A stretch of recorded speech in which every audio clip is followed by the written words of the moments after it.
മുഖ്യദൂതനായ വിശുദ്ധ മിഖായേലേ, സ്വർഗീയ സൈന്യങ്ങളുടെ പ്രതാപവാനായ പ്രഭോ, ഉന്നത ശക്തികളോടും അധികാരങ്ങളോടും ഇരുളടഞ്ഞ ഈ ലോകത്തിലെ ഭരണകർത്താക്കളോടും ഉപരിതലത്തിലെ ദുരാത്മാക്കളോടുമുള്ള യുദ്ധത്തിൽ ഞങ്ങളെ സഹായിക്കണമേ. ദൈവം സ്വന്തം ഛായയിൽ സൃഷ്ടിക്കുകയും വലിയ വില കൊടുത്ത് വീണ്ടെടുക്കുകയും ചെയ്ത മനുഷ്യരെ പിശാചിന്റെ ക്രൂരഭരണത്തിൽ നിന്ന് രക്ഷിക്കാൻ വരണമേ. അങ്ങയെയാണല്ലോ തിരുസഭ തന്റെ പരിപാലകനും സംരക്ഷകനുമായി വണങ്ങുന്നത്. കർത്താവ് രക്ഷിച്ച ആത്മാക്കളെ സ്വർഗത്തിലേക്ക് കൂട്ടിക്കൊണ്ടു പോകുവാൻ നിയുക്തനായിരിക്കുന്നതും അങ്ങ് തന്നെയാണല്ലോ. ആകയാൽ ഞങ്ങളുടെ പാദങ്ങളുടെ കീഴിൽ പിശാചിനെ അടിമപ്പെടുത്തുവാൻ സമാധാനദാതാവായ ദൈവത്തോട് പ്രാർത്ഥിക്കണമേ.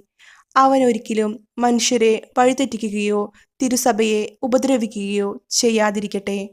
കർത്താവിന്റെ കരുണ വേഗം ഞങ്ങളുടെ മേൽ ഉണ്ടാകുന്നതിനായി ഞങ്ങളുടെ യാചനകൾ അത്യുന്നതന്റെ മുമ്പിൽ സമർപ്പിക്കണമേ. ദുഷ്ടജന്തുവും പഴയ സർപ്പവുമായ സാത്താനെയും അവന്റെ കൂട്ടുകാരെയും പിടിച്ചുകെട്ടി പാതാളത്തിൽ തള്ളിത്താഴ്ത്തണമേ. അവൻ മേലാൽ ഒരിക്കലും മനുഷ്യരെ വഴിതെറ്റിക്കാതിരിക്കട്ടെ. ആമേൻ.